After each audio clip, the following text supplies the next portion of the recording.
ස්වාමීන් වහන්සේ ඔබ සමග වනසෙක්වා. ඔබ සමගද වනසෙක්වා. සුවිශේෂක මතයතුමන් විසින් ලියන ලද දේව වාක්‍ය නම් මෙසේය. ස්වාමීනි ඔබ වහන්සේට මහිමය වේවා. විනයධරයනි පරිසිවරුනි කෛරාටිකයන් වූ ඔබට වන විපතක මහත. මන්දුබ මිනිසුන්ගේ ඇස් හමුවෙහි ස්වර්ග රාජ්‍යයේ දොරටු වසන්නහුය. ඔබම ඇතුළු වන්නේත් නැත. ඇතුළු වන්නට සොයන අයට ඉඩ දෙන්නේවත් නැත. විනයධරයනි පරිසිවරුනි කෛරාටිකයන් වන ඔබට වන විපතක මහත. මන්ද ඔබ බොරු පෙනුමට දිගින් දිගට යාඥා කරතත් ඔබ වැන්දබුවන්ගේ ගේ දොර කාදමති. ඔබට ඉතා බරපතල දඬුවමක් ලැබෙනු ඇත. විනයධරයනි පරිසිවරුනි කෛරාටිකයනි ඔබට වන විපතක මහත. මන්ද එක්කෙනෙකු ආගමට හරවා ගන්න පිණිස ඔබ මුහුදෙන් හා ගොඩින් හැම තැනම ගමන් කරන්න ඔහිය. එසේ හරවාගත් පසු ඔහු ඔබ මෙන් තව දෙගුණයක් නිරාදුකට සුදුස්සෙකු කරන්න ඔහිය. අන්ධ මාර්ගෝපදේශකයනි ඔබට වන විපතක මහත. හොඳ යමකු දේව මාලිගාවේ නාමයෙන් දිවුලොත් ඒ කිසි වරදක් නැත කියාද යමකු දේව මාලිගාවේ රන්වල නාමයෙන් දිවුලොත් ඒ දිවුරුමෙන් ඔහු බැඳී සිටී කියාද ඔබ කියන්න හුය. අන්ධ අඥානයනි වඩා උතුම් කොයි එකද? රන් විශුද්ධ කළ දේව මාලිගාවද? තව යමෙකු පූජාසනයේ නාමයෙන් දිවුලොත් ඒ කිසි වරදක් නැත කියාද යමෙක් ඒ පිට තිබුණු පඳුරුවල නාමයෙන් දිවුලොත් ඔහු ඒ දිවුරුමෙන් බැඳී සිටී කියාද ඔබ කියන්න හුය. අන්ධයනි වඩා උතුම් කොයි එකද? පඳුරද විශුද්ධ කරන පූජාසනයද? එබැවින් පූජාසනයේ නාමයෙන් දිවුරන තැනැත්තේ එහි හා එහි පිට තිබෙන සියල්ලේ නාමයෙන් දිවුරන්නේය. දේවමාලිගාව නාමයෙන් දිවුරන්නාද එහි වැඩවසන තැනන් වහන්සේගේ නාමයෙන් දිවුරන්නේය. ස්වර්ගයේ නාමයෙන් දිවුරන්නාද දෙවියන් වහන්සේගේත් සිංහාසනයේත් නාමයෙන් හා එහි වැඩ හිඳින තැනන් වහන්සේගේ නාමයෙන් දිවුරන්නේය. ස්වාමීන් වහන්සේගේ ජීවනදායක සුභාරංචිය නම් මෙසේය. ක්‍රිස්තුනි ඔබ වහන්සේට ප්‍රශංසා වේවා. මගේ ප්‍රේමන්තයනි උන්වහන්සේ ඩිරෙක්ට්ලි කෙලින්ම චෝදනා කරනවා. චෝදනා කරන්නේ කාටද? පරිසිවරුනි විනයධරයනි ඔබට වන විපතක මහත. දැන් මේකේ තේරුම් ගන්න ඕන පැති කීපයක්ම තියෙනවා. ඇයි මේ පරිසිවරු විනයධරයෝ කියලා කියන්නේ? මගේ ප්‍රේමන්තනි සමාජයේ මූලිකත්වය දරන අය, නායකත්වය දරන අය. එතකොට මේ එඬේරික කාර්යයක් කරන්න ඉන්න අය. ඒ එඬේරික කාර්යයක් කරන්න ඉන්න අය මගේ ප්‍රේමන්තනි හැසිරෙන හැසිරීමෙන් ඒ එඬේර පසුපස්සේ යන බැටළුවන් නන්නත්තර වෙනවා. එනිසා තමයි උන්වහන්සේ කියන්නේ මේ බාලයන්ගෙන් එකෙක් හරි නොමග යවන කෙනෙක් ඉන්නවනම් එයාගේ බෙල්ල ඇඹරුම් ගලක ගැට ගහලා මැද මුහුදේ දාන්නට ඕනේ. ඒ මිනිස්යාගේ මිනියේ ගඳවත් වෙන්න බැරි වෙන්න. මගේ ප්‍රේමවත්නි අද ස්වාමින් වහන්සේ ඔබගේ ජීවිතයට කතා කරන්නේ දැන් ඔබ යන්තම් සමහරට හුස්ම ඇරලා ඇති යන්තම් අපි බේරුණා කියලා හිතනවා නම් කවුරු හරි මෙතන ඒ කියන්නේ නායකයන්ටනේ කතා කරන්නේ නැද්ද? මට නෙමෙයි කියලා දන්නේ එහෙම පැනලා යන්න හිතන්න එපා. අපි බෞද්ධිස්ම ස්ථාපනයෙන් අපි හැම කෙනෙකුටම රාජකීය කැඳවීමක් තියෙනවා. ඒ රාජකීය කැඳවීම තමයි අපි කියන්නේ එඬේරික කැඳවීම කියලා. කැඳවීම් තුනක් දිවැසිවර කැඳවීම, පූජක කැඳවීම සහ රාජකීය නැත්නම් එඬේරික කැඳවීම. එතන මගේ ප්‍රේමවන්තනි අපි හැම කෙනෙක්ම හැම තැනකදීම එක තැනකදී අපි හැම කෙනෙක්ම නායකයෙක් වෙනවා. මට එක දරුවෙක් කතා කරලා කියනවා මං හිතනවා ඒ දරුවා මේක අහගෙන ඉන්නව නම් තරහ වෙන එකක් නැහැ කියලා. ෆාදර් ෆාදර් දැන් ඔයගොල්ලෝ දන්නේ නැහැ කවුද කියලා. ඉතින් මම මේක මේ වෙලාවේ කියන්න වෙන නිසා කියන්නේ. මට ඒ දරුවගෙන් අවසර ගන්න බැරි වුණා. නමුත් කියනවා ෆාදර් අපේ ගෙදර හැමෝටම කොවිඩ් හැදිලා ගොඩාක් අමාරුවෙන් ඉන්නේ. ඒකට ඒ කොවිඩ් හැදිලා අමාරුවෙන් ඉන්න තැන අපි තවත් එතන හැදිලා අමාරුවෙන් පැරලයිස් වෙලා වගේ ඉන්නවා. අපේ අම්මා දොර වහගෙන අඬනවා. අපි ඔක්කොම කරන්න ඕන කියලා. බංකවදු මේ වෙලාවේ දුව වෙලා තියෙන්නේ අම්මා වෙලා තියෙන්නේ දුව. ඒ නිසා ඔයාට පුළුවන් දේ කරන්න. දරුවා කියන මොකක්ද ෆාදර් මේ? දැන් අර මිනිස්සයාට අමාරු නම් අම්මා ඇවිල්ලා උදව් කරලා අපි මොනවා හරි එකට කරන්න තියෙන එකේ අඬ ඉඳලා හරියනවද? එතකොට පුංචි රෝල් එකේ ප්‍රශ්නයක් තියෙනවා. තේරුණාද කියන එක? රෝල් එක කියද්දි චයිනීස් රෝල් නෙමෙයි නැද්ද? ඊට පස්සේ මොකද්ද මේ රෝල් එක? අම්මගේ රෝල් එක සහ දරුවගේ රෝල් එක. එතකොට මේ තැනදී මගේ ප්‍රේමවන්තයනි මේ තැනදී මතක තියාගන්න ගොඩාක් වෙලාවට අපි ඉන්න තලය අපි සමාජයේ ඉන්න තලය අම්මද දුවද පුතාද තාත්තද කියලා තැනක් නැහැ. අපි හැම කෙනෙකුටම දිවසිවර අපිට හැම කෙනෙකුටම එනේරික කාර්යයක් තියෙනවා එක තැන්වල. සමහර වෙලාවට ඔබට වඩා ශ්‍රේෂ්ඨ උතුම් උසස් වායසක කියන තැනකදී ඔබට එන්ඩිරෙක් වෙන්න වෙනවා. දැන් මේක අහන කී දෙනෙක් මට වඩා වයසක්ද නැද්ද? 43 ඒක වෙනම කතන්දරයක්. ඒ වුණාට මගේ වයස අදාළ නැහැ. හරි පූජකයා කියලා කියද්දි ෆාදර් කියලා කියද්දි වයස අදාළත්වයක් නැහැ නේ. ෆාදර් නම් ෆාදර්නේ. නමුත් මගේ ප්‍රේමවන්තයනි එතනදී ඒ තැන ඔබට අපි හැම කෙනෙකුටම නායකත්වයක් තියෙනවා. අපි එන්ඩිරෙක් වෙන්නට තියෙනවා. තව කෙනෙක්ට මෙහෙවන දේව රාජ්‍යයට ඇතුල් වෙන්නට උදව් කරන කෙනෙක් වෙන්න තියෙනවා. දැන් මෙතනයි ස්වාමින් වහන්සේ අද වචනේ අභියෝග කරන්නේ. අද සුවිශේෂයේ වචනේ ගන්න. උන්වහන්සේ කතා කළ කියන වචනේ කතා කළ කියන බලනවා විනයදරයනි පරිසිවරුනි අපි හැමෝම කියනවා කෛරාටිකයන් වූ ඔබ කෛරාටිකයන් වූ ඔබ. දැන් කෛරාටිකයන් කියලා මිස් දැන් සිංහල පාඩම ඉවර කරලා මිස් කිව්වලු ළමයින්ට කෛරාටිකයන් කියන වචනයෙන් වාක්‍යයක් හදන්න කියලා. සිරිපාල අතීස්වලු. මොකද්ද පුතා වාක්‍ය? මස් ටික කයි රාටික බොයි කිව්වලු. කෛරාටික. දැන් මගේ ප්‍රේමවන්තරි කෛරාටික කියන වචනේ ඇත්තටම එන්නේ ඔක ඉංග්‍රීසි ට්‍රාන්ස්ලේෂන් එක තමයි හිපොක්‍රිට් කියලා එන්නේ. මේ හිපොක්‍රිට් කියන වචනේ ලැටින් හරි ග්‍රීක හරි පරිවර්තනය මොකක්ද තියෙන්නේ? මේකේ තේරුම නළුවා කියන එක. නළුවා කියලා කියද්දි මගේ ෂේක්ස්පියර් කියනවා මේ ලෝකෙම රංගපීඨයක් කියලා. අපි හැමෝම නළුවෝ කියලා. ඒක හරි. නමුත් මේ නළුකම ඇවිල්ලා ෂේක්ස්පියර් කතා කරන නළුකම නෙමෙයි. ඊට එහා ගිය ජීවිතයේ දෙබිඩි ඒ කියන්නේ මිනිස්සු ඉස්සරහා මේකප් එකක් දාගෙන වෙස්මුණක් දාගෙන මිනිස්සු ඉස්සරහා වෙන ජීවිතයක් රංගපාන චරිත. මගේ ප්‍රේමවන්තයනි ස්වාමින් වහන්සේ මේ ලෝකෙට ආවේ ඔබට දෙයක් කියා දෙන්න. දෙවියන් වහන්සේගේ නම මොකක්ද කියලා අහද්දි එක්සෝඩස් උන්වහන්සේ නික්මයාම පොතේ ආබ්‍රහම් මෝසස්ට කතා කරලා කියද්දි දෙවියන් වහන්සේගේ නම මොකක්ද කියලා කියද්දි දෙවියන් වහන්සේ මොකක්ද කියන්නේ? I am who I am. මේක කියන්න පුළුවන් දෙවියන් වහන්සේට විතරයි. මම ස්වයං වූ තැනන් වහන්සේ. ඒ කියන්නේ මම සහ මම අතර වෙනසක් නැහැ. I am who I am. මගේ ප්‍රේමවන්තනි අපි හැමෝගෙම ජීවිතයේ පුංචි දෙබිඩිකමක් තියෙනවා.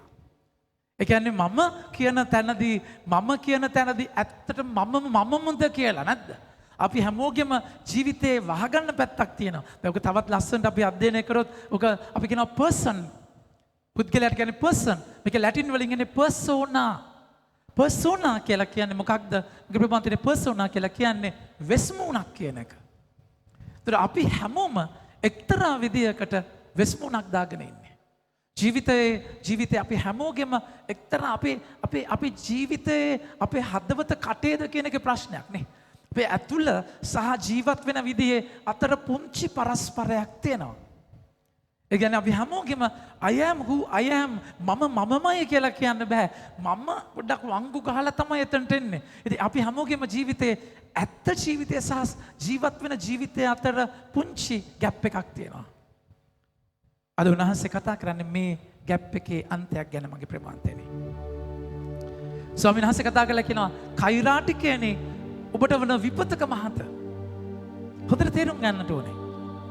උන්වහන්සේ චෝදනා කරන්නේ අඩුපාඩුවට නෙමෙයි. උන්වහන්සේ කතා කරලා කියනවා යාළුවට සුදු වුණු ගාපු සොහොන් ගයක් කියලා. ඒ කියන්නේ එළියෙන් සුදු වුණු ගාලා තියෙන ඇතුලේ කුණු. මැරිලා පණුව ගහනවා. උන්වහන්සේ බනින්නේ ඒ පණුව ගහපු ඇතුළට නෙමෙයි. හදපු සොහොනට. උන්වහන්සේට පෙන්වන්න බැරි වහගන්න ප්‍රෝඩාවට. වහගන්න ප්‍රෝඩාව ඒ වහගෙන අනිත් එක්කෙනාව නතර කරන බාධා කරන කුහකකමට. තමුන්ට යන්නත් බැරිව අනිත් කෙනාට යන්න දෙන්නෙත් නැති ඒ අසික්කිතකමටයි උන්වහන්සේ බනින්නේ. නායකයෝ වෙන අපි හැමෝම දුර්වල චරිත. අද මගේ ජීවිතයේ අසාර්ථකම දවසක්. අසාර්ථකම දවසක්. යාඥාව කරගන්නට බැරිව නැගිටලා යාඥා කරත් ඒක යාඥාවක් වුණේ නෑ නිකන් යන් වෙලා හිටියේ. ඊට පස්සේ උදේ මට කතා කරා සමහර වෙලාවට මේ බලනවත් ඇති සේවිය මට කතා කරා මහවත්ත පල්ලියේ දයාබර චරිතයක් දේශනා ඔක්කොම ෆලෝ කරලා හරි ආදරෙන් ජේසුත් එක්ක ගමනක් යන චරිතයක්. සේවිය උදේ පාන්දර ෆස්ට් කෝල් එක ආන්සර් කරේ සේවියගේ. සේවිය මට කතා කරලා අම්මගේ පූජාව ඔප්පු කරන්න කියලා. මොකද වෙන්නේ සේවිය මට කිව්වා ෆාදර් මහවත්ත පල්ලියේ අන්තෝනි මන්දිරයක් තියෙන ඒ පාදම හදලා මම ෆොටෝස් එවන්න. මට හොන්දටම කේන්ති ගියා. මම කොහොමද ඔයා එහෙම හදන්නේ? මම කිව්වේ හදන්න නෙමෙයිනේ. ඩිසයින් එක මම දෙන්නම් කියලානේ. මම කිව්වා ඔයා අපරාධේ සල්ලි වියදම් කරලා ඒක පල්ලියට ගැලපෙන්නේ නැත්තම් මම මේක තියන්නේ නැහැ. දැන් මේ මිනිස්සයා ලස්සනට කතා කරනවා. මම පුප්පනවා. තේරෙම විලිලැජ්ජය පනන නිසා මේ කියන්නේ අපිට. එතන අනේ ෆාදර් සමා වෙන්න ෆාදර්. හරි මම වරදක් කරනවා සමා වෙන්න ෆාදර්. හරිනකෝ වා කවුද මෙතන ස්වාමි කවුද මමද? මම මෙතන ස්වාමි කවුද මම? වා මගෙන් අහන්න තෝ කොහමද මම බුරු කියන්නේ මම දැන් හරි ෆාදර් සමා වාසේ බලලා මොන බල මම බලලා මම මේ කියන දර මම කියන මම ෆෝන් එක තිබ්බා. ගමම්ම හරි ෂෝක් නෙනේ. මට්ටම ලැජ්ජයි. මම ඇහුවද මොනවලින්ද හැදුවේ? මොනවලින්ද මොන මැටීරියල් එකද ගත්තේ? මම ඇහුවද? ඩිසයින් එක බැලුවද? එයා කිව්වේ WhatsApp වලට එවන්නම් කියලා. ඩිසයින් එක බැලුවෙත් නැත්නම් බැනගෙන ගිහිල්ලා හැබැයි මම විනාඩි 5ක් යන නිසා අනිත් පැත්තට ගත්තා. මම අනේ ෆාදර් මංග බාසට හරි ආදරේ හැම දේශනාවක් මම අහනවා. මගේ ජීවිතේ වෙනස් වුණේ ඔබ වහන්සේ නිසා. පුදුමාකාර සනීපයක් දැනුනේ මගේ ප්‍රමන්තිනේ මට. ඒ කියන්නේ පුදුමාකාර සනීපයක් දැනුනේ හරි ආඩම්බරකමක් විතර මට මං ගැන. මං කව සේවිය මට සමා වෙන්න. පුතේ මට සමා වෙන්න. මට කේන්ති ගියා. මම කේන්ති යන මූඩ් එකක හිටියේ මට සමා වෙන්න. කේන්ති ගියා. හරි ඔයා මට පෙන්වන්න අපි බලමු මොනවලින්ද හැදුවේ. බලද්දි තේක්ක වලින් හදලා තියෙන්නේ. තනි තේක්ක ලියෙන් හදලා තියෙන්නේ. කොච්චර වටිනවද? මට ගිහිල්ලා එතන වීඩියෝ කෝල් එකක් කරන් පෙන්නන්න. බලද්දි හරිම ලස්සනයි. කොච්චි කඩේ පල්ලියේ ආකෘතිය බලාගෙන සේවි එක හදලා හරිම ලස්සනට. මම ගා සේවිය මට සමා වෙන්න. ගේට්ටුව ගාවට ඇවිල්ලා අම්මගේ නම දීලා ගියේ. මම ගා මට සමා වෙන්න. මට කේන්ති ගියා. මගේ ප්‍රේමාන්තයනේ ගොබ්බ නායකත්වයනේ. ගොබ්බ නායකත්වයක්. ලැජ්ජයි. උන්වහන්සේ ගාවට ගිහිලා සමාව සේවයෙන් සමාව ඉල්ලුවා. උන්වහන්සේ ගාවට ගිහිලා සමාව ඉල්ලලා ඒ අඩුපාඩු උන්වහන්සේ ගාවට අරගෙන යනවා. උන්වහන්සේ මට ආදරේ නැද්ද? ආදරේ. ඒ වැරද්ද උන්වහන්සේ ගාවට අරගෙන යද්දි ඊට වඩා ආදරේ. මගේ ප්‍රේමාන්තයනේ. හැබැයි ප්‍රශ්නේ තියෙන්නේ එතන නෙමෙයි. ප්‍රෝණාව බොරුව ජීවිතේ ඔබටත් වරදිනවා මටත් වරදිනවා. ඒක යථාර්ථයක්. ජෙරමියාට වැරදුනා. ජෙරමියා දෙවෙනසට බැන්නා. මෝසස්ට වැරදුනා. එකපාරක් තට්ටු කරද්දී දෙපාරක් තට්ටු කළා මෝසට තට්ටු වුණා අන්තිමට නැද්ද? ආබ්‍රහාම්ට වැරදුනා. හග්ගයි එක්ක ජීවත් වෙලා ඉස්මායිල් හදලා ජීවිතේ අනාගත්තා. වැරදිච්ච නැති නායකයා කවුද ඉන්නේ? හැම කෙනෙක්ටම තැනකදී වැරදුනා. ශුද්ධවන්තයෙක් කියලා කියන්නේ පව් කරපු නැති කෙනෙක් නෙමෙයි. හැම ශුද්ධවන්තයෙක්ටම පව්කාර අතීතයක් තියෙනවා. හැම පව්කාරයකටම ශුද්ධවන්ත අනාගතයක් තියෙනවා. උන්වහන්සේ කතා කළා කියනවා එසකියල් 18 සුදනා උන්වහන්සේ කවදාවත් ඒ මිනිස්සෙක් පාපයේ ඉඳලා වෙනස් වුණොත් එයාගේ ජීවිතය උන්වහන්සේ බාර ගන්නවා නිදහස් කරනවා.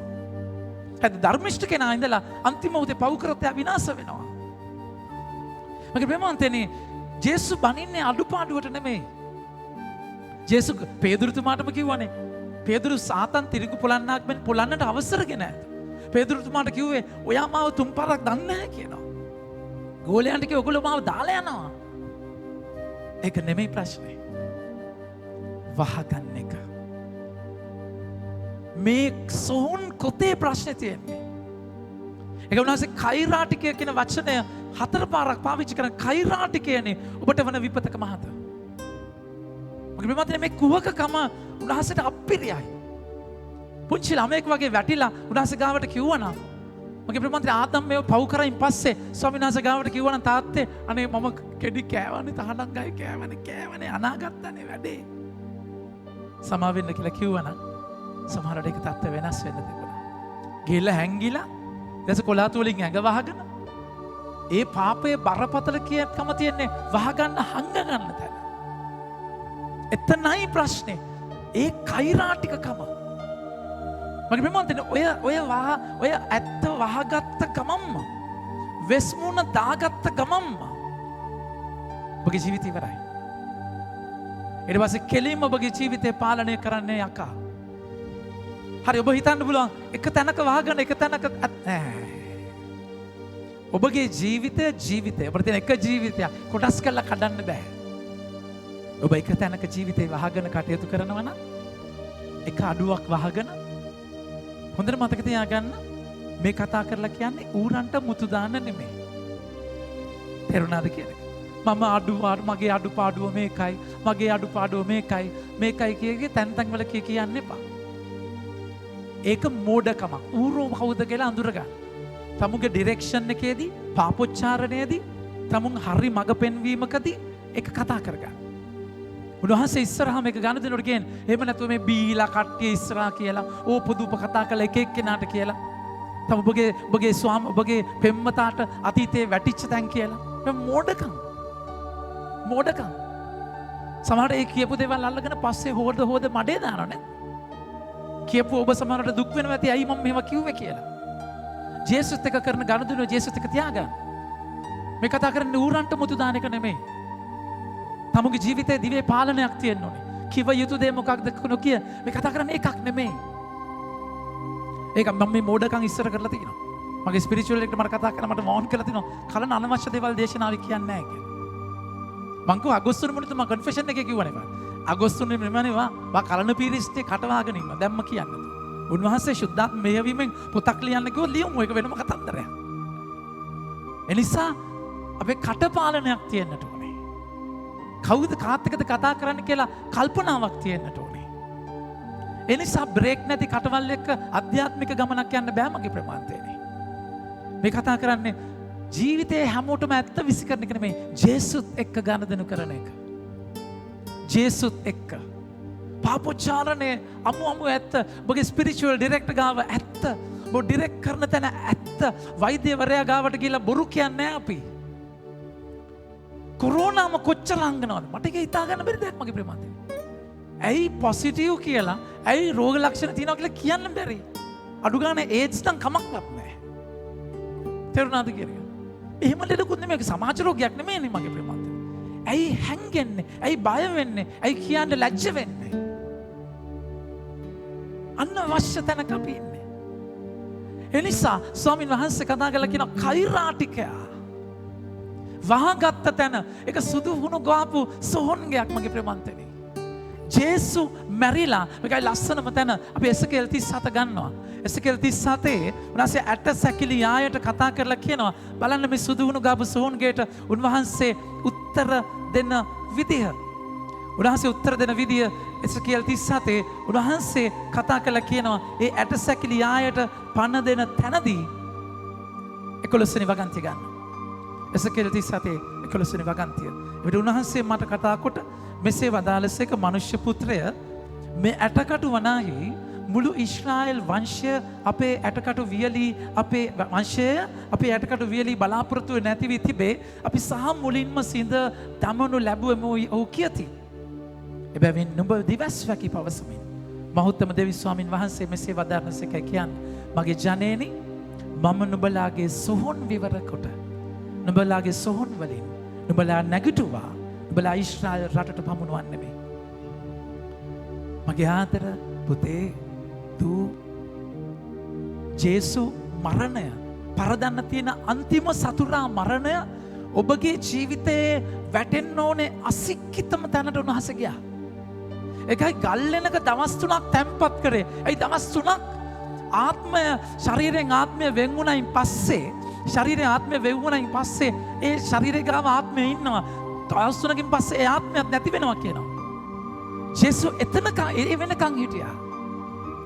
ජේසු ඒ වෙනකම් හිටියේ ඔබගේ ජීවිතය ඔබ යන්න පුළුවන් අසික්කිතම ගුප්පෑමට උන්වහන්සේ කොට බැස්සා. ඒ ඔබ එතනින් අරගෙන එන්න. උන්වහන්සේට උත්තර දෙන්න බැරි ප්‍රශ්නයක් තියෙනවද? උන්වහන්සේට සමාව දෙන්න බැරි පාපයක් තියෙනවද? ඔබ අවුරුදු කාණක් ලේබල් ගහගෙන හිර කරගෙන ඉන්න තැන මගේ පුතු මගේ දූ. ජේසුස් එක වචනයෙන් යවුණේ නැගිටින්න තලිතා කුමී දුවේ නැගිටින්න කියලා එක වචනයෙන් නැගිටින්න බැරිද? මේක ඇදහිල්ලේ ප්‍රශ්නයක්. යකා ඔබ වට්ටලා යකා වරදක් වෙලා ඒ වරද ජේසුට වෙනස් කරන්න බැරි නම් කාටත් වෙනස් කරන්න බැරි නම් වෙන කරන්න කිසි දෙයක් නැහැ. වහගන්නවා ඇරෙන්න. වහනවා විතරක් නෙමෙයි. ඒ බිත්තියේ ගල් බැඳලා ඒ කාමරේ වහලා දොර කපරාරු කරලා ඊට පස්සේ ඒක උඩින් පින්තූරත් අලවලා කබඩුත් තියලා ඉවරයි. ඊට පස්සේ ජීවිතේ තනිකර බොරුවක්. වහගත්ත තැනක්. ඒසවස් මොකද වෙන්නේ? දෙබිඩි ජීවිතයක්. ඔබ කාමරේ ඇතුළට ගියයින් පස්සේ වෙන චරිතයක්. ජීවිතේ යම් සම්බන්ධතාවලදී ඔබ වෙනම කෙනෙක්. ෆෝන් දෙක තුනක් මේන්ටේන් කරන්නේ. යනකොට එක ෆෝන් එකක් තියන් ඉන්නවා. මගේ ප්‍රේමවන්තනේ මේ තැන් අර දෙබිඩි තැන්. දෙබිඩි තැන්. ඔබගේ ජීවිතයේ පහළ බලන වහන් ඉන්නේ මොනවද? පාස්වර්ඩ්, ලොක්, ෆින්ගර්ප්‍රින්ට් ඔක්කොම තියෙනවා ෆෝන් වල. ෆෝන් හදලා තියෙන්නේ පව් කරන්නමයි මගේ ප්‍රේමවන්තනේ. පව් කරන්නමයි හදලා තියෙන්නේ. හිඩන් ෆෝල්ඩර්ස් Apple में नंबर देना hidden pictures मतलब hidden pictures बनाओ देवत देना नहीं बोलते hidden pictures तो बनाते हैं एक अन्य hidden albums the me hidden I mean hidden system में कम पुरुदु कराने हंगन system में कम हंगन पुरुदु कराने ऐत्ता गाना दोनों करने थे ना करने में वो एक तना हंगन गाता हम हिर बस इतनी बोरू वक्त माय ඊට පස්සේ මොකද වෙන්නේ? ඔබ ජීවත් වෙන්න බයක. ඔබ ජීවත් වෙන්න බයක. බයක මට මතකයි එක පුද්ගලයෙක්ව හැප්පුණා. ඇක්සිඩන්ට් එකක් හැප්පුණා. ඇත්ත. බයිසිකලේ බෑග් එක විසි වුණා. බයිසිකලේ බෑග් එක විසි වුණායින් පස්සේ මේ මනුස්සයා ලේ පෙරාගෙන අර බෑග් එක තුම මොකද? ඒකේ තිබුණේ අසභ්‍ය චිත්‍රපටි දීපු CDs තිබුණේ. මේ ලේ පෙරාගෙන අර පාරේ බිම් බඩ ගාගෙන අරව එකතු කරනවා. මොන විකාරයක්. මගේ ප්‍රේමවන්තයනේ ජීවිතේ අපේ හැම කෙනෙක්ගේම තුවාලයක් තියෙනවා ජේසුස් ගාවට අරගෙන යන්න. අඩුපාඩුවක් තියෙනවා උන්වහන්සේත් එක්ක විසඳ ගන්න. ඒක නෙමෙයි ප්‍රශ්නය. ඒක උන්වහන්සේට මට උත්තර දෙන්න බැහැ කියලා අදහිල්ලක් නෑ. උත්තර දෙන්න පුළුවන් කියලා අදහිල්ලක් නෑ. ඔබ ඒක වහනවා. හංගලා දෙබිඩි ජීවිතයක් පටන් ගන්නවා. ඊට පස්සේ දැන් නළුවෙක් තමයි. ඇක්ටර් කෙනෙක් තමයි. හිපොක්‍රිට් තමයි. කෛරාටිකයෙක් තමයි.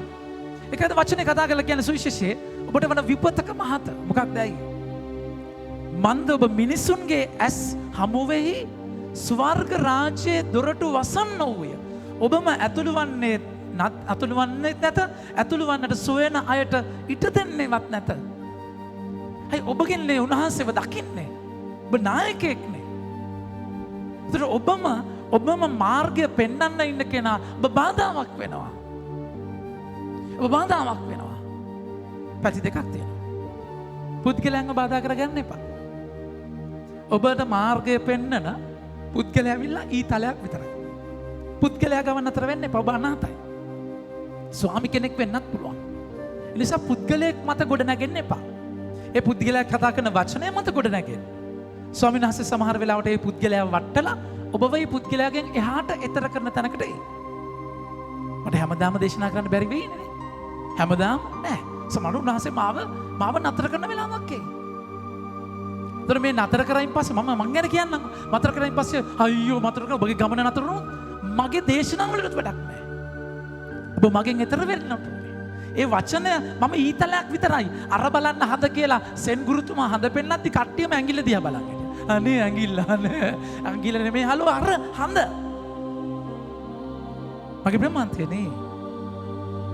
අම්මා සඳකි මම ඒලව හිරුය රිදි. එතකොට අම්මා ඒක වැරදි කියමනක් හොඳේ. අම්මා ඇවිල්ලා තාත්තගෙන් නෙමෙයි එළිය ගන්න. ඉවරයි එහෙනම් සමහර තාත්තලාගෙන් එළිය ගත්තා. තේරුණාද කියන එක?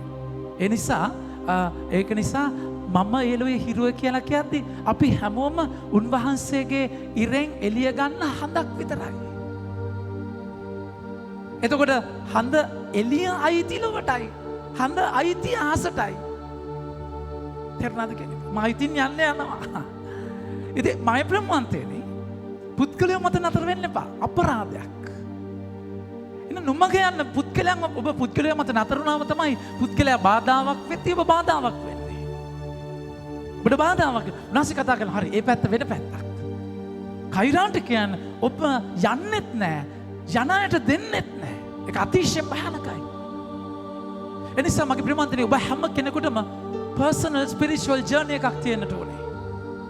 personal spiritual journey එකක්. හැමදාම සූප්වෙන් කිරිබිබී යන්න බෑ. ආධ්‍යාත්මික ගැඹුරු දෙන දෙයක් කාලා වෙන දෙයක් බලන් ඉන්න බෑ. ඔබට ගැඹුරක් තියෙනවා. ඔබ විමසනවා, ඔබ චැලෙන්ජ් කරනවා, ප්‍රශ්න කරනවා. ඒක ලස්සන දෙයක්. මම මගේ ස්පිරිචුවල් ඩිරෙක්ටර් ෆාදර් මට මේක තේරෙන්නේ මේක වැරදි. මේක මෙහෙමයි කියලා මම ආගියු කරනවා. සමා වෙන්න කියලා ආගියු කරනවා. සමා වෙන්න මෙහෙම කියනවනේ කියලා මම කියන දේ කියනවා. ඒක ක්ලියර් කරගන්නට ඕනේ. දෙන දේ මෙහෙම කාලා යන්න බෑ. ඔබට පදනමක් අධ්‍යාත්මයක් තියෙන්නට ඕනේ ජර්නි එකේ. බුදුනාසේ අද කතා කරන කෛරාටිකයෝ ඔබ යන අයට යන්න දෙන්නෙත් නැහැ. ඔබ යන්නෙත් නැහැ යන්න දෙන්නෙත් නැහැ. ගුණා පිදුරු කන්නෙත් නැහැ. බල්ලා පිදුරු කන්න ගුණා පිදුරු කොමත් කනවනේ. බල්ලා පිදුරු කන්නෙත් නැහැ. කන ගුණාට දෙන්නෙත් නැහැ. බල්ලෙක් වෙන්නෙත් එපා ගොනෙක් වෙන්නත් එපා. මිනිස්සෙක් විතර ගමන යන්න. උනාසේ දෙවෙනි වගන්ති කතා කරලා කියන බලන්න. ඊළඟ වගන්තිය. කෛරාටිකට ඔබ විපතක මහත ඔබ බොරු පෙනුමට දිගින් දිගට යාඥා කරතත් ඔබ වැන්දබුවන්ගේ ගේදොර කාදමති. ඔබට ඉතා බරපතල දරුණුමක් ලැබෙනවා ඇත. මේ මොකද්ද කියන්නේ මගේ ප්‍රමාන්තයනේ? ඊට කතා කරලා කියනවා යාඥා කරලා පේන්න. යාඥාව පිරෙන අත්දැකීමක් නෙමෙයි. ගොඩාක් අය රාමුගත යාඥාවල ඉන්නේ. ඩියුටි යාඥාවල ඉන්නේ. ඒ කියන්නේ හරි සන්තෝෂයි මම මේ ප්‍රයාස සෙට් එක කිව්වා. රිලේෂන්ෂිප් එකක් නැහැ. වැන්දබුවන්ගේ ගේදොර කාදනවා. ගුල්ලොත් දන්නේ නැහැ. ගේදොර කාද. ඒ කියන්නේ ඒක ඒ මිනිස්යන්ව පාවිච්චි කරනවා. ඒ මිනිස්යන්ව විනාශ කරනවා. දුප්පත් අය උරා කනවා මේමක් තනක්. ඒ කියන්නේ මොන කුහකකමක්ද ඇතුලේ. වැන්දබුවා කියද්දී ස්වාමීන් වහන්සේ කොච්චර ආදරේ චරිතයක්ද. උන්වහන්සේ වැන්දබුවන්ට මහා දයාබරකමකින් ඒ ජීවිතය දිහා බැලුවා. අන්ත අසරණ චරිත. ස්වාම්පුරුෂයා මරුණයින් පස්සේ පුරුෂාධිපත්‍යයක් තිබිච්ච ඒ සමාජයේ වැන්දබුව කියලා කියද්දී ඒක අන්ත දුබල තැනක්. ඒ දුබලයාගේ ජීවිතය හූරා කන මහා අසික්කිත පාදඩකමක් ගැන කතා කරන්නේ. යාඥාවෙන් මොකද වෙන්නේ? ස්වාමීන් වහන්සේව හමු වෙන තැනක් නෙමෙයි. ඒ ඔක්කොම එළියේ ගනුදෙනුවක්. ඒ කියන්නේ එළියේ අනිත්යට පේන්න යාඥා කරන්නේ. ඇතුලේ ඉන ජර්නි එකක් නැහැ. ඉන රෙස්පොන්ස් එකක් නැහැ. ඒ සෝහනට ඒ ගල් ගෙඩිය කඩලා ඒ ගල් පොළව කඩලා ඒ සෝහන එකයි බීජ වැටෙන්නේ ගල් පොළව මත. ඒ කියන්නේ පස් තුනී තට්ටුවකට අක්ගාලා පළ දරනවා. මුල් අදින්න විදියක් නැහැ. ගලක් තියනවා කැඩෙන්න. මගේ ප්‍රමාන්තේ උන්වහන්සේගේ වචනය මකබි බුල්ඩෝසරයක් වගේ මේ කඩන්න ඕනේ. කඩලා ඇතුළට යන්න ඕනේ. ඒ කැඩෙන තැනට ඉඩ දෙන්නේ නැතුව ඔබ තව තවත් ඒ ගල උඩ දේවල් හදාගෙන සෝනක් හදාගන්නවා මගේ ප්‍රමාන්තයනේ. ඔබ බාධාවක් වෙනවා. මගේ ආදර පුතේ දුවේ ප්‍රමාන්තයනේ. අද හිතලා බලන්න. ඔබගේ ජීවිතේ එක තැනක හංගපු දෙයක්. ජේසු ගාවට අරගෙන ආව නැති සිද්ධියක්. චූටි කාලේ හරි පාපොච්චාරණයක තාම කියපු නැති දෙයක්. කාටද පාඩු? මගේ පුතේ, මගේ දුව, ඔබටයි පාඩු. ඇයි හංගන්නේ? ඇයි වහගන්නේ? එතන ඉඳන් ඔබ ජේසුට වැඩක් නැහැ. ඔබගේ මේ ඔබ කරන ගොඩක්. ඒකයි උන්වහන්සේ එලිදරව් පොතේ එලිදරව්ව 2:4 උන්වහන්සේ කතා කරන්නේ. එලිදරව්ව 2:4 උන්වහන්සේ කියනවා එක චෝදනාවක්. ඒත් ඔබට විරුද්ධව එක චෝදනාවක් මට ඇත. මුලින් මට දැක්වූ ප්‍රේමය දැන් නැත. මයි ප්‍රේමන්තනේ, ඒ කියන්නේ අර ආදරය කියන තැන එක ජුවම් 4:18 බලන්න. ආදරය තියෙන තැන බයක් නැහැ. එක ජුවම් 4:18 උන්වහන්සේ කියනවා ප්‍රේමයෙහි අපි හැමෝම කියමු. ප්‍රේමයෙහි බියක් ඇති නොවේ. ප්‍රේමය බිය දුරු කරයි. බියවීම දඬුවම් ලැබීමට සම්බන්ධ බැවින් බියවන්නා ප්‍රේමයෙහි පරිපූර්ණ වී නැත. ප්‍රේමන්තනේ, ආදරය කියන්නේ උන්වහන්සේටනේ. ඒතර යකා ඔබට කියා දෙනවා වහන ලස්සන විදිය. නියමට වහන්නත් කියා දෙනවා. අර කතන්දරේ තියෙන මේක මම ඕන තරම් කියලා තියෙනවා. හැබැයි අද කියන්න ඕනේ. නිවාඩුවට ගෙදර එන අක්කයි මල්ලි ආච්චිලා ගෙදර. ආච්චි ගෙදර ඉඳන් නේ. ආච්චි ගෙදර ඉඳන් මේ පුංචි ළමයින්ට කියන කතාවනේ. ආච්චි ගෙදර ඉඳන් බලන් ඉන්නවා. බලලා ගෙදර ආවට කමන්නේ. හැබැයි ගෙදර වැඩ ඔක්කොම කරන්න ඕනේ. මල්ලි කියනවා මාර කඩන්නේ සුපර් මාකට් එක ගන්න. මෙයා ගෙදර වැඩ ඔක්කොම කරන්න කියන්නේ. දැන් මේ නිවාඩුවට ඇවිල්ලා. හරියට අක්ක කියනවා කලබල වෙන්න බා මල්ලි, අපි දෙන්න ෂිෆ්ට් එකට වැඩ කරමු. ඔයා අතු ගන්න, මම මකුළු දාලා කඩන්නම්. ඔයා නෙට් එක දාන්න, මම ඇදස් කරන්න. මාරුවට කරාම ඔච්චර ගන්න නැහැ. හරි කියලා එකඟ වෙලා වැඩ කරගෙන යනකොට මොකද වෙන්නේ? මල්ලිට එපා වෙනවා. මල්ලිට බෝරින් වැඩේ. ඊට පස්සේ චේන්ජ් එකටත් එක කැටපෝලයක් හදන් ගිහිල්ලා මොකද කරන්නේ? තියෙනවා කපුටෙට තියෙනවා, ඇඟිල්ලට වදිනවා, දෙල් ගහට තියෙනවා, පොල් ගහට වදින්නේ. ගඩු ගුණා වලට තියෙනවා, උඩ වැඩියා වලට වදින එකක්වත් හරියන්නේ නැහැ. මොකද වෙන්නේ? දැන් කම්මැලිකම එනකොට එකක්වත් හරියන්නේ නැති නිසා මූඩ් එක ඔක්කොම අවුල්. ගෙදර තාරාව වක් කැමෙන් පද්ද යනවා. ඉතින් මොකද වෙන්නේ? අර එකකටවත් වැදුන්නේ නැති නිසා නිකන් කැටපෝලේ අතගෙන තිබ්බ ගමන් තාරාවගේ ඔළුවටම කියලා වැදිලා තාරාව ඉතනම කැරකෙලා මැරෙනවා. දැන් මොකද කරන්න ඕනේ? මැරිච්ච එකම වටපිට බලනවා. තාරාව මැරුණා. මොකද කරන්න කියලා. මොකද වෙන්නේ? සද්ද නැතුව ආච්චිත් නැහැ, අක්කත් නැහැ, කවුරුත් නැහැ, පේන්නේ නැහැ. උදැල්ලක් අරන් ගිහලා අඹගහ වලක් කපලා තාරාව වලල්ලා ඊට පස්සේ උඩින් තනකොළක් දාලා තල්ලා මුකුත් නැහැ වගේ බබා වගේ ගෙදර එනවා. කෑම කකා ඉන්නකොට දැන් ඔන්න ඔක්කොම හරි. කවුරුම කිසි ප්‍රශ්නයක් නැහැ. මොකද වෙන්නේ? කෑම කාලේ ඉවරලා අක්කගේ ටර්න් එක දැන් අක්කගේ ටර්න් එක මේ ටික අස් කරන්න. පිඟන් අස් කරන්න. අක්කගේ ටර්න් එක පිඟන් අස් කරන්න. මල්ලිට කතා කරන. මල්ලි පිඟන් අස් කරනවා. මම මොකද පිඟන් අස් කරන්නේ? තමුස්සේ පිඟන් අස් කරනවා. මෙහෙම. ඇයි මොකද ඇයි?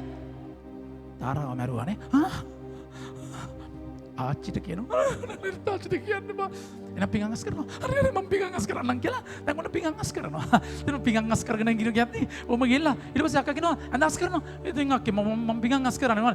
ආච්චිට කියනවා තාරා කියන්න බා. මම ඇඳ අස් කරනවා. මල්ලි නෙට් එක දානවා, ලයිට් ඔෆ් කරනවා. මම කියනවා ආච්චිට කියනවා ආච්චිට කියන්න බා. උදේ නැගිටක මම කඩේ යනවා, බාත්රූම් හොදනවා, අරව කරනවා.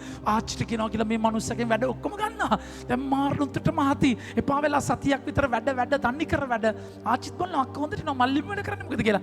පස්සේ මෙයා තීරණය කරනවා මම ආච්චිට කියනවා මීට වඩා හොඳයි ගුටි කන එක. මම මැරුවා කියලා කියනවා තාරාව. මෙහෙම වහල්කමක් වගේ වැඩ කරන්න බෑ කියලා. දැන් ආච්චි ගාවට යනවා. ආච්චි ගාවට ගිහලා දැන් තටම ඉඳලා කොහමරි කරලා ආච්චි කියලා පටන් ගන්නවා. ඇයි පුතේ? ඊට පස්සේ කියනවා මම කැටපොලයක් හදුවානේ. ආච්චි මොකද මහා හිනා. ඊට පස්සේ මම කැටපොලෙන් තිබ්බනේ වැදුන්නේ ආච්චි. ඊට පස්සේ කැටපොලෙන් වැදුච්ච නැති නිසා මම නිකපට ආච්චි මේ අර තාරාවට තිබ්බා ආච්චි. තාරාවට තිබ්බම ආච්චි තාරාවට වැදුනා ආච්චි. තාරාවට වැදිලා තාරාව මැරුණා ආච්චි කියලා නේ. ඇයි පුතේ ඉතින් මම දැක්කනේ අක්කයි මායි බලන් හිටියේ අර අඹ ගහ ගාවනේ වැදලුවේ. ඒ කියන්නේ අක්කයි ආච්චි දෙන්නම් බලන් ඉඳලා මුගෙන් පහලෙක් වගේ වැඩ කරලා හංගුව නිසා අපරාධය ඇත්ත කිව්වනම් කියලා. ඔබ ඒ කාමරේ කරපු දේ, බාත්රූම් එකේ දොර වහගෙන කරපු දේ, ඒ තැන හංගගෙන කරපු දේ, ඒ වීඩියෝ කෝල් එක, ඒ කතා කරපු දේ, ඒ බිස්නස් එක, ඒ යටිකූට්ටු මගඩිය උන්වහන්සේ දැක්කේ නැද්ද? වැස්මක් නැතුව දකිනවා. උන්වහන්සේ ඇස් 1000කින් දකිනවා. ඇස් 1000කින්. වැහුවයින් පස්සේ විඳවන්නේ ඔබයි. ප්‍රේමය තුල බියක් ඇති නොවේ. බිය දඬුවම් විදීමට කාරණාවක් බැවින්. ප්‍රේමයේ බියක් තියෙන විදියක් නැහැ. එනිසා උන්වහන්සේ අද කතා කරන්නේ කෛරාටිකය, ප්‍රෝඩාව, ඔබ කරන විපතක මහත ඔබ දන්නේ ඔබට ඩිරෙක්ෂන් එකක් නැහැ. ඊට පස්සේ වචනය ගන්න උන්වහන්සේ සුවිශේෂී කතා කරලා කියනවා මගේ ප්‍රේමාන්තයනි විනයධාරණී කෛරාටික මහත එක්කෙනෙකු ආගමට හරවා ගන්න පිණිස මුහුදෙන් හා ගොඩින් හැමතැනම ගමන් කරන්න ඔය. ඒත් හරවාගත් පසු ඔබ වෙන් තව දෙගුණයක් නිරාදුකට සුදුස්සෙකු කරන්න ඔය. හංගගත්ත කෙනාගේ ජීවිතයේ ගුබ්බෑමක්, කන්ත ගහන අතුලාන්තයක්. ඒ කියන්නේ මතු පිට ගනුදෙනු කරනකම් කිසි අවුලක් නැහැ. ඒ ජීවිත ඇතුළට ගිය ගමන් අසික්කිතකමක්. අනිත් කෙනාව ඒතර තමුන් දුක් විඳිනවා, තමුන් ප්‍රීතියක් නැහැ, දේව ආදරයෙන් පිරීලා නැහැ. ඒතර මොකද කරන්නේ? අනිත් හැම කෙනෙක්ටම එක ප්‍රොජෙක්ට් කරනවා, අනිත් අයව නිරාදුකකට දාන්නේ. මාසි කියනවා පූජාසනේ පුදන පූජාසන නාමයෙන් දිවුරද්දී අන්ධ මාර්ගෝපදේශකයනි ඔබට වනේ විපතක මාර්ග. පූජාසනේ මත දිවුරද්දී මොකද වෙන්නේ? පූජාසනේ මත දාන ඒවා පූජාසනේ නමින් දිවුරද්දී මොකුත් වෙන්නේ නැහැ. පූජාසනේ මත තියන ඒවා මත දිවුරද්දී තමයි ප්‍රශ්න වෙන්නේ. අන්ධ මාර්ගෝපදේශකයෝ. ඊට පස්සේ ඔබගේ ඉන ඩිරෙක්ෂන් එකක් නැහැ. ඔබ වහගත්ත ගමම්ම ඔබට කනෙක්ෂන් එකක් නෑ. ඔබ ප්‍රෝඩාවක් කරන්නේ. ජුදාස් එක දවසක් හරි කිව්වනම් ජේසු මට මෙහෙම පුරුද්දක් තියෙනවා. ජෝම්තුමාගේ 12 වෙනි පරිච්ඡේදය බලන්න. ජෝම්තුමාගේ 12 වෙනි පරිච්ඡේදයේ උන්වහන්සේ කතා කරලා කියනවා ජුදාස්ගේ මේ ප්‍රශ්නය ගැන. ජෝම් 12 වචනේ කතා කරලා කියනවා බෙතානිය ආලේප කරන තැන 6 වෙනි වගන්තිය. ඔබ මෙසේ කීවේ දෙලිඳුන් ගැන කැක්කුමක් තිබෙන නිසා නොව. ඔහු සොරෙකු බැවිනි. පොදු මුදල් පසිම්බයෙන් භාරව සිටිය ඔහු එහි දමන ලද දේ හොරා ගන්නට පුරුදුව සිටියේය. ශුද්ධාත්මයන්ෝ කියන්නේ ජුවම්ට. ජුවම් දැක්කේ නෑ එහෙම ගන්නවා කියලා. ජේසු දන්නවා එයා ගන්නවා කියලා. දැන් ගත්ත දවසට ජේසු අද අතු ගන්නද? ජේසු අද මොකක් කරේ? ඔබ ගාම්සගේ ලෝගෝ අයින් කරලා දෙන්නද? ජේසු මොනාරි කඩ යන්න ඕනේද? ඒ කියන්නේ ගත්ත දවසට එන බොරු ප්‍රෝඩාවක් රඟපාන්නේ. ජේසුද ආදයකාරය හරි එහෙම කරන්නක ජුදාස්. ජේසු බලාගෙනින් නැති කවදද ඇවිල්ලා ඇත්ත කියන්නේ.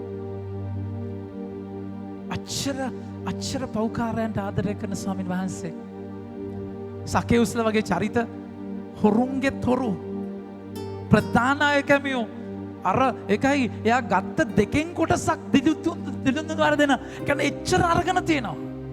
වංචා කරපු අය ජේසු ඒ ගෙදර ඉඳගෙන ඒ වංචා කරපු අරගෙන ඒ වංචාව ඇතුලේ ඉඳගෙන කෑම කෑවේ.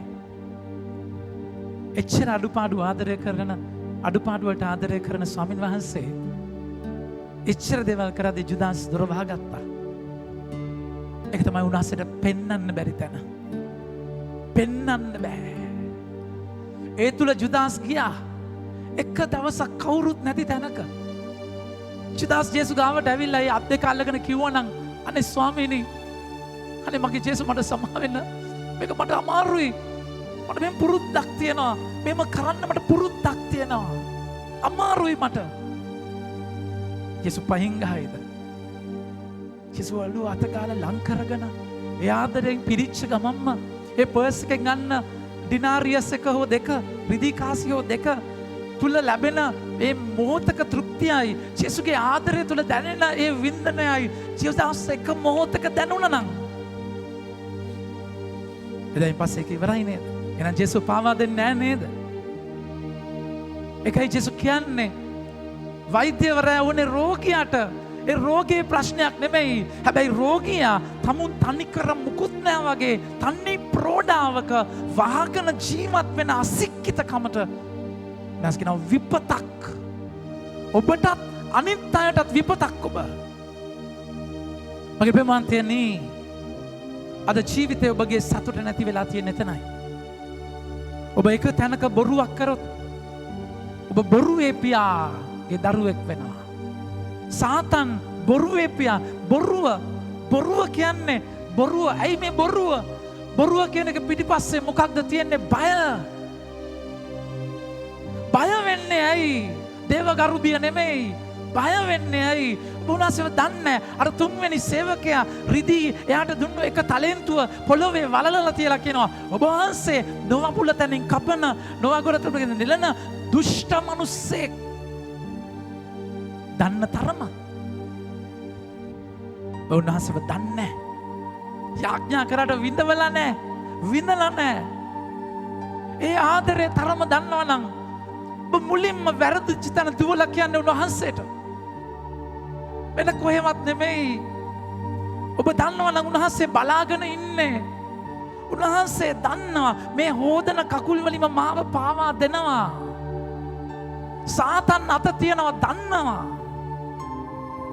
මගේ ප්‍රේමවන්තයනි අද ඒ දවස ජේසුත් එක්ක ඔය කොන්ක්‍රීට් එක කඩලා අර පණුව ගහන අසික්කිත ගන්ධස්සාර මිනී කුණු ගඳ ගහන ඒ සිද්ධිය එළියට ගන්න.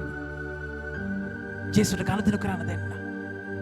උන්වහන්සේ මලකඳක් වෙච්ච දෙවියන්. උන්වහන්සේ මලකඳක් වෙලා ඔබගේ ජීවිතයේ මලකඳට අරුතක් දෙන්න. ඒ සෝනෙන් මම ඔබව නැගිටිනවා කියපු දෙවියන්. ඒ සෝනෙන් නැගිටිවේ ශුද්ධාත්ම බලය.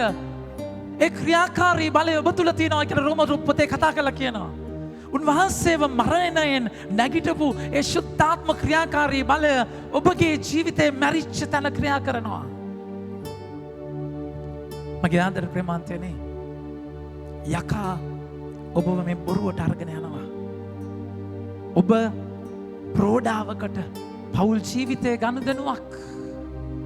ඒ පෞල් ජීවිතයේ අඩුව වෙද්දී ඔබ අනියම් ගනුදෙනුවකට යනවා හරි සියුම් විදියට ටිකෙන් ටික පියවරෙන් පියවර.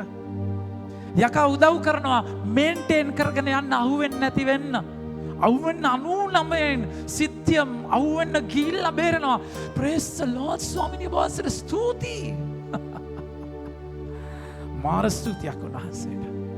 අහුවුනේ මට කෙනෙක් කියන අවුරුදු 17ක අනියම් සම්බන්ධයක්. ෆාදර් අහුවුනේ නැත්තේ. උන්වහන්සේ මාත් එක්ක හිටියා. බලාගෙන ඉන්න. මගේ පාප කැත ඔබම දැක ඇත්ත. ඔබගේ සුදු දෑත මැකුව පරිස්සම. උන්වහන්සේ ඔබට එන්න හැරෙන්න අවස්ථාවක් දීලා. 2 පේදුරු 3 උන්වහන්සේ කතා කරලා කියන්නේ එකයි. උන්වහන්සේ කතා කරලා කියනවා 2 පේදුරු උන්වහන්සේ කතා කරලා කියනවා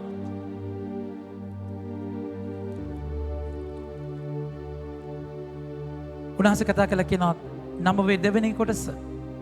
කිසිවෙකු විනාශ වීම 2 පේදුරු 3:9 කිසිවෙකු විනාශ වීම උන්වහන්සේගේ කැමැත්ත නොවන බැවින් සියල්ලන්ට මනස්තාපව සඳහා අවස්ථාවක් ලැබෙනු පිණිස උන්වහන්සේ ඔබ ගැන බොහෝ කල් ඉවසනසේක. අහුන් නැත්තේ ඒකයි. උන්වහන්සේ මහා කට්ටක් කාලා ඒ අසික්කිතකම ඇතුලේ උන්වහන්සේ කුරුසේ මැරිලා දුක් විඳලා ඔබට අවස්ථාව දෙන්න ඒ විනාශය ඔබව ගිල ගන්නකම් උන්වහන්සේ බලාගෙන ඉන්නවා. ගිල ගන්න ඉස්සෙල්ලා ඔබට අවස්ථාවක් දෙන්න හැරෙන්න. මගේ ප්‍රේමාන්තයනි මේ කෛරාටිකකම මේ වහගත්ත පරිසීවරයන්ගේ වන විපතක මහත කියන මේ පරිසීවරයෙක් ගැන සුභාරංචියක් අද තියෙන තෙසලෝනික වලින් ලිපිය. තෙසලෝනික වලට ලිපිය ලියන්නේ පාවුලුතුමා. සාවුලු ගමාලියල්ගේ ගෝලෙක්. සාවුලු ගමාලියල්ගේ ගෝලෙක්. ගමාලියල් කියන පරිසීවරයාගේ හොඳම ගෝලෙක් තමයි සාවුලු. සාවුලු පරිසීවරයෙක්. මේ පරිසීවරයව ස්වාමීන් වහන්සේ වට්ටනවා. දූවිල්ල කන තැනට වට්ටනවා. දූවිල්ල කන තැනට වැට්ටුවයින් පස්සේ මේ පරිසීවරයා වෙනස් වෙනවා. ඊට පස්සේ මේ සොහොනේ ආ එළියට ගන්න රෝම 5 වෙනි රෝම 7 වෙනි පරිච්ඡේදයේ 15 වෙනි වගන්තියේ මේ පරිසිවරයා කෑ ගහලා කියනවා ඒ සොහොන්ගේ ඇතුලේ තියෙන ගඳ අසික්කිත මැරිච්ච තැන. උන්වහන්සේ කතා කරලා කියනවා බලන්න. මා කරන දේ මටම නොතේරේ. මා කරන්නේ මා කරන්නට කැමති දෙනව මා ද්වේෂ කරන දේ. මා කරන්නේ මා අකමැති දේ බව මට හැඟේ නම් ඒ නීතිය යහපත් බව මම ඒත්තු ගනිමි. සැබවින්ම මා කරන දේ කරන්නේ මානව මා තුල ඇති පාපය වේ. කෑ ගහලා කියනවා මේක මගේ පාපය. ඊට පස්සේ ඒ වචනයම කතා කරලා කියනවා බලන්න මගේ ප්‍රේමවන්තයනි 24 වෙනි වගන්තිය අනේ මා වැනි කාලකන්නි මිනිහෙක් මේ මරණීය ශරණේ මා මුදන්නේ කවරෙක්ද? ඒ සෝන වහගත්ත පරිසිවරයා තවදුරටත් වහගන්නේ ඒක කඩලා එළියට ගන්නවා. මේක ආරාධනාව. ඇයි බය වෙන්නේ? ජේසු ළඟ ඉන්නේ. ඒ ආදරය ඔබ දාලා යන්නේ නැහැ. ඒ රෝගය නිසා උන්වහන්සේ දන්නවා පුතේ ඔබට බැහැයි කියලා. ඔබට අමාරුයි කියලා. ඇයි උන්වහන්සේ ඉස්සරහ උන්වහන්සේ ඔබ දන්නේ නැද්ද? ඒ ආදරය විඳලා නැද්ද? ඒක උන්වහන්සේ ගාවට යන්න කී පාරක්ද? පේදුරු කියනවා කී පාර 7 පාරක් ස්වාමීනි. 7 පාරක් නෙමෙයි පේදුරු 7 ඒවා 70 වාරයක්. කී පාරක්ද ඔබ යන්නේ වැටිලා? ඒ යන හැම වතාවකම උන්වහන්සේගේ සමාව තියෙනවා. ඒකෙන් අදහස් කරන්නේ සමාව තියෙනවනේ කියලා වැටෙන්න කියන එක නෙමෙයි මේ කියන්නේ. ඔබට උත්තරේ තියෙන්නේ උන්වහන්සේ ගාව විතරයි. රෝගියාට බෑ තනියම ගිහිල්ලා පත්පාඩගම් තම්බලා නැද්ද? කොත්තමල්ලි හදාගෙන කොරෝනා වලට බිව්වා වගේ රෝගීන්ට බෑ හැම බොන්න. ස්වාමීන් වහන්සේ ගාවට යනවා ඇරෙන්න වෙන උත්තරයක් නැහැ. මේ පරිසිවරයා කතා කරලා කියනවා 2 කොරින්ති 12 වෙනි පරිච්ඡේදයේ 7 වෙනි වගන්තිය 2 කොරින්ති 12:7 මේ ඇතුලේ ගඳ කෑ ගහලා කියනවා. උන්වහන්සේ කතා කරලා කියනවා ඒ එළිදරව් කිරීම වල ඇති උතුම්කම කරන කොටගෙන මා හිස උදුම්මා නොගන්නා පිණිස මට පහර දීමට සාතන්ගේ දූතෙකු වැනි ශරීරයේ කාවැදුණු කටුවක් හා සමාන පීඩාවක් මට දෙන ලද්දේ. කෑ ගහලා කියනවා මේක කට්ටක් මාංශයේ කට්ටක් දුබලකමක් අමාරු දෙයක්. ඒක ඇත්ත උන්වහන්සේ ගාවට අරන් යනවා කියන්නේ. මේ පරිසිවරයා ස්වාමීන් වහන්සේ අත තිබ්බයින් පස්සේ මේ පරිසිවරයා තෙසලෝනික වරුන්ට ලියන ලිපිය අද දෙවන කියවීමේ වචනය අපි අයිති කරගමු. කියවගෙන යන්න පුතේ. අපේ ආඥාවලදී අප නිතරම ඔබ සිහි කරමින් ඔබ ගැන දෙවියන් වහන්සේට තුති පුදමු. අපගේ දිව්‍ය පියාණන් ඉදිරියෙහි ක්‍රියාවෙන් ප්‍රකාශ වන ඔබේ ඇදහිල්ලද සේවයෙන් දැක්වෙන ඔබේ ප්‍රේමයද ඉවසීමෙන් හෙළිවන අපගේ ස්වාමින් වන ජේසුස් ක්‍රිස්තුස් වහන්සේ තුළ වූ ඔබේ බලාපොරොත්තුවද අපි සිහි කරමු. මගේ ප්‍රේමවන්තයනි පාවුලුතුමා කියනවා තෙසලෝනිවරුන්ට පාවුලුතුමාගේ වචන අහලා හැරිච්ච මිනිස්සු. ඒ වචනය පාවුලුතුමා කියනවා මම කොහොමද මේ වචනය ඔබ ගාවට ගෙනාවේ? මේ වචනය ඔබ ගාවට ගෙනාවේ හුදෙක් වචනයකත් එක්ක නෙමෙයි. හුදෙක් වචනයත් එක්කත් නෙමෙයි. ඒ වචනය ඔබට ගෙනාවේ මම ශුද්ධාත්ම බලයෙන් කියලා පාවුලුතුමා කතා කරනවා. වචනේ කතා මන්ද අප සුභාසන ඔබ වෙත ගෙනාවේ වචන මාත්‍රයෙන් පමණක් නොව ශුද්ධාත්ම බලය හා සහතික විශ්වාසය ඇතිවය. ඒ කියන්නේ යාලා ජීවිතය ශුද්ධාත්ම බලයෙන් පිරිච්ච ජීවිතයක්. එතකොට ඒ වචනය අරගෙන ආවේ අර පරිසිවරු වගේ වැඩිබන කියන තැනක නෙමෙයි. ජීවිතේ පතුලෙම්ම අයිති කරගෙනයි ඒ ජීවිතය අරගෙන ආවේ. කොටිම කියනවා ජීවිතය කඩලා ඒ මිනිස්සු ඉස්සරහ දැම්මේ. වචන කතා කරලා කියනවා අපි ජීවත් වෙච්ච විදිය ඔබ දන්නවා. අපි ඔබ ඉදිරියේ ජීවත් වෙච්ච විදිය. ඒ කියන්නේ ඒක තමයි අසිසි ෆ්‍රැන්සිස් තුමා කතා කරන්නේ. You preach if it is really necessary, use words. ඔබ වචන ඒ කියන්නේ ඔබගේ ඒ කියන්නේ අපි ඒක කියන්නේ ඒක ඒ තියෙන කතා කරන දේ සහ ජීවත් වෙන දේ අතර සමානකමක් සම්බන්ධකමක් පරස්පර විරෝධී වෙන්න බෑ. ස්ට්‍රගල් කරලා අරුද කරලා වැටෙනක වෙනම කතන්දරයක්. ඒ වැටෙන හැම වෙලාවෙම උන්වහන්සේ ගාවට යන්න ඕනේ. අපි හැමෝම දුර්වලයි. හැබැයි වහගත්ත ප්‍රෝණාවක වෙන නළුවෙක් වෙන්න බෑ. චරිතයක් රංග දක්වන වෙන ජීවිතයක් තියන්න බෑ. දෙබිඩි වෙන්න බෑ. එතකොට ඒ වචනය ජීවත් කරන අය වචන කතා කරලා කියනවා ප්‍රේමයෙන් දැක්වෙන ඔබගේ ඇදහිල්ල. තෙසලොනිකරුන්ගේ ලිපියේ කතා කරලා කියනවා අද සුවිශේෂයේ අද පළවෙනි කියවීමේ බලන්න අපගේ දෙවි පියාණන් ඉදිරියේ ක්‍රියාවෙන් ප්‍රකාශ වන ඔබේ ඇදහිල්ල. ක්‍රියාවෙන් ප්‍රකාශ වන ඔබේ ඇදහිල්ල. ඒ කියන්නේ ඇදහිල්ල ප්‍රේමවන්ත සහෝදර සහෝදරිය අතහන්න. දෙවියන් වහන්සේ වදන්න. අතහන්න. ඒ කියන්නේ හැබැයි ප්‍රශ්නයක් එද්දී සරන් කැපට ගහගෙන දුවනවා. කියන වචනේ සහ දේශනා කරන අතර පරස්පර විරෝධී. ඊට වඩා ලස්සනයි අදහන්න කියනට වඩා ජීවිතයේ අරගලයට තමුන් මූණ දෙන විදිය එයාලට දේශනාවක් වෙනවා. ලස්සන කතා කරලා කියනවා බලන්න ක්‍රියාවෙන් ප්‍රකාශ වෙන ඔබේ ඇදහිල්ල. ඒකේ ලස්සන මොකක්ද? ක්‍රියාවෙන් ප්‍රකාශ වෙන්නේ ඔබගේ ඇදහිල්ල. ඊළඟ වගන්තිය ගන්න. ඒකෙම තමයි තියෙන්නේ. ක්‍රියාවෙන් ප්‍රකාශ වෙන ඒකමයි. ක්‍රියාවෙන් ප්‍රකාශ වෙන ඔබේ ඇදහිල්ලද සේවයෙන් දැක්වෙන ඔබේ ප්‍රේමය. ආදරෙයි I love you. එහෙම එකක් නෙමෙයි. සේවයෙන් දැක්කන්නේ ආදරය. ආදරය කිය ඉන්නේ නැහැ. Love is a verb. එක ක්‍රියාවක්. If it is love, it should flow. ඒ ආදරය ගලන්න ඕනේ. ඒක නිසා මේ වචන වලදී lip service වචන වලින් කතා කරන බොරු ප්‍රෝඩාව emojis වලින් රැවටෙන ප්‍රෝඩාවක් තියෙන සමාජයක ක්‍රියාවෙන් දැක්වෙන ජේසු දිහා බලාගෙන අඬන කාන්තාව ගොඩාක් හිටියා නැද්ද? අඬන කාන්තාව ගොඩාක් හිටියා. හැබැයි මම වෙරෝනිකා විතරයි ස්ටෙප් එකක් ගත්තේ ජේසුගේ මූණ පීදහන්න. බොහෝ ස්ත්‍රීන් දුර ඉඳන් බොහෝ ස්ත්‍රීන් වචනේ කතා කරලා කියනවා දුර ඉඳන් ඇඬුවා. වැඩක් නැහැ. සේවයෙන් දැක්වෙන ඔබගේ ප්‍රේමයද ඊළඟ වචනේ හරිම ලස්සනයි. අපගේ දෙවි පියාණන් ඉදිරියේ ඉවසීමෙන් ඔබගේ ප්‍රේමයද ඉවසීමෙන් හෙළිවන අපගේ ස්වාමීන් වන ජේසුස් ක්‍රිස්තුස් වහන්සේ තුල ඔබේ බලාපොරොත්තුව. මගේ මෙමන්තේනේ පවුලතුමා කියන ඔයාලගේ ජීවිතය පුදුම සාක්ෂියක්. ඔයාලගේ ඉවසීමෙන් මොකද පේන්නේ? ඇයි ඉවසන්නේ? කරන්න වෙන කිසි දෙයක් නැති නිසා නෙමෙයි. ඉවසලා බැරිම තැන ඉවසන එකත් ඉවසීම. ඇයි ඉවසන්නේ? සැනසීමක් බලාපොරොත්තුවක් තියෙනවා. උන්වහන්සේ උත්තර දෙනවා. වදින්න ගුටි කන්න කැටෙන්න බිඳෙන්න නැතිවෙන්න මම බලාපොරොත්තුවක ඉන්නවා. එකමද ඉන්නේ රෝම 5:3 බලන්න. මොන බලාපොරොත්තුව? ඉවසීමෙන් ලැබෙන බලාපොරොත්තුවේ විදිය. උන්වහන්සේ රෝම 5:3 කතා කරලා කියනවා එපමණක් නොව පීඩා විඳීමෙන් ඉවසීමද ඉවසිල්ලෙන් තැම්පත් බවද තැම්පත් බවෙන් බලාපොරොත්තුවද උපදින බව දැන අප විඳින පීඩාවලදීවද අපි ප්‍රීති ප්‍රමෝද වෙමු. මන්ද එබඳු බලාපොරොත්තුවකින් කිසිම කලකිරීමක් ඇති නොවේ. මන්ද අපට දෙන ලද ශුද්ධාත්මය අනුව දේව ප්‍රේමයෙන් අප සිත පුරවන සේක.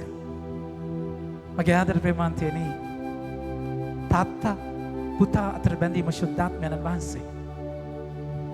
ඒ ශුද්ධාත්මය ක්‍රියාකාරීත්වය තුළ ඇතුළාන්තය දේව ප්‍රේමයෙන් මාව පිරෙනවා. බය නැති වෙනවා. ශුද්ධාත්මයන් ඔබට බලයක් වෙනවා. සහායදායකයන්ව පැරැක්ලීට් මාත් එක්ක ඉන්න දයාබර මිතුරා සදහටම මාත් එක්ක ඉන්න කෙනා උන්වහන්සේ වෙනවා. ශුද්ධාත්මයන් තාත්තත් ජේසුත් අතර සම්බන්ධතාවය මා තුළ ඇති කරනවා. ඒ අනාවරණය මට කියා දෙනවා. ඒ බලයත් එක්ක මම කටයුතු කරනවා. මට වහගන්න දෙයක් නැහැ. ඒ ජීවිත ප්‍රබල සාක්ෂියක් වෙනවා. තෙසලෝන වරුන්ගේ ලිපිය තෙසලෝනි වරුන්ට කතා පවුලතුමා කියනවා ඔබ ජීවත් වෙච්ච විදිය, ඔබ අපව පිළිගත්ත විදිය, ඔබ බහු දෙවියන්ව අන් දෙවියන්ව ප්‍රතික්ෂේප කරලා දෙවියන් වහන්සේ යාවේ දෙවියන්ව පිළිගත්ත විදිය මැසදෝනියාවට අනිත් තැන්වලට ආදර්ශයක්. එයාලා කතා කරන ඔබ ගැන දෙබිඩි ජීවිතයේ කාලකන්නිකමත් ජීවිතයේ ඇත්ත ස්වාමීන් වහන්සේත් එක්ක ගනුදෙනු කරද්දී උන්වහන්සේ ඔබව ගොඩනගන විදියක් බලන්න. එනිසාද වචනය අයිති කරගමු. අපරාධේ ආච්චිගෙන් හැංගුවේ තාරාව මැරුණා කියලා. ඔක්කොම ආච්චි නම් කන්නාඩිය මෙහෙම කරලා බලන්නේ.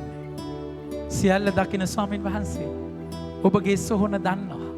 වහගත තැන දන්නවා. තවත් කාලකන්ණි වෙන්නේ නැතිව තීරණයක් ගන්න. ඒ හැම දෙයක්ම පාපොච්චාරණයක කියන්නේ. උරන්ට මුතු දාන්න නෙමෙයි. පාපොච්චාරණයක කියන්නේ. ඒ තීරණය අරගෙන නිදහස් වෙන්න. අද ඒ වහගත් තැන වෙනස් කරගන්න. ස්වාමීන් වහන්සේ මහා දයාබර තෙසලෝනිවරුන්ට තිබුණා වූ කැඳවීම බලයක් එක්ක ජීවත් වෙන්න. පාවුලුතුමාගේ ඇත්ත කැඩුනහම පාවුලුතුමා බලයක් වුණා තෙසලෝනිවරුන්ට. තෙසලෝනිවරු බලයක් වුණා මසදෝනියාවට. ඒ හැම ජීවිතේ බලයක් එක්ක ජීවත් වෙන්න ප්‍රෝඩාව අයින් කරන තැන වෙස්මුණ ගලවන තැන ඔබගේ දුබලකම හරහා ස්වාමින් වහන්සේව ප්‍රකාශ වෙන නිසාම ඔය වෙස්මුණ ගලවලා ස්වාමින් වහන්සේත් එක්ක ඒ ආදරයත් එක්ක ගැඹුරු ගනුදෙනුවකට යන්න අද වචනය තුල ස්වාමින් වහන්සේ ඔබට ඇරයුම් කරනවා ප්‍රමාන්තේනි.